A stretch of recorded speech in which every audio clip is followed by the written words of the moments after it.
So when I was mayor, I told them, go ahead, do your duty. But if you feel that you're in carrying out your duty, you will get killed. My God, shoot him first. And they were protected here, and there were cases filed, and I provided the lawyer. And for the time that they are suspended, that is why they are afraid. They face charges in court, then at the same time, when they are accused, they lose the job because they are suspended. And for the time that they are suspended, and the hearing of cases can take you to eternity, as slow as it can ever be, the family is not without food. But with respect, sir, you as a lawyer know Yes. better than any of us how important this principle of innocent until proved Well, guilty is. Look, Padilla said 2 years ago, there are 3 million addicts in this country.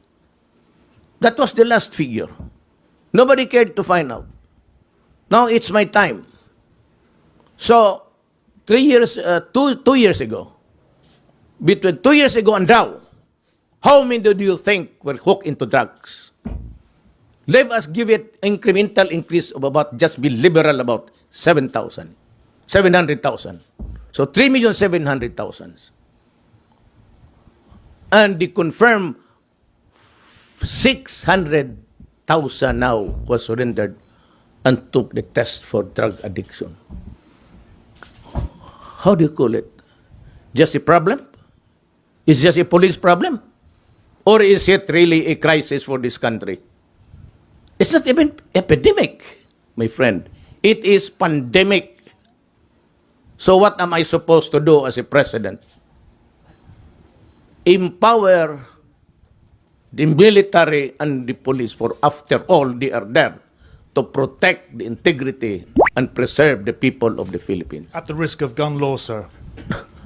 It can happen.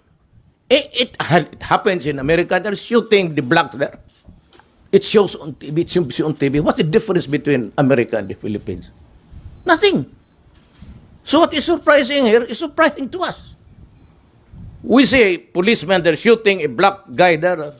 How many times had it happened in the past? That's why you have the violent demonstration. So, would it surprise you and me? Almost the same. 1 case only, 3 cases here. So what? It involves the same principle. Say, for every 1 black there dead, you have about 5 here. And so, does it make this world more livable because there is less killing? When you shoot a black there dead, what is that? Is that not appalling? When you bomb Syria and Iraq and you kill communities and you kill children and old people and hospital, what is it? And why is it that United States is not doing anything? I do not read anybody in that stupid body complaining about the stench there of that. Look at the iconic boy that was taken out from the rubble. And he was made to sit in the ambulance, and we saw it. So what's the difference? Life of a criminal, or maybe he was really rubbed out. We cannot discount it. But what do you think that Americans did to the black people there? Is that not rubbing out also?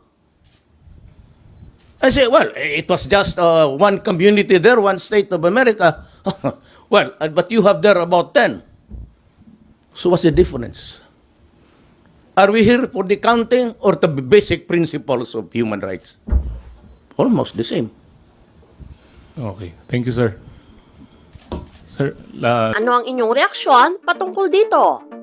Para sa iba pang mga katanungan o suhestyon, i-comment nyo lamang sa ating comment section.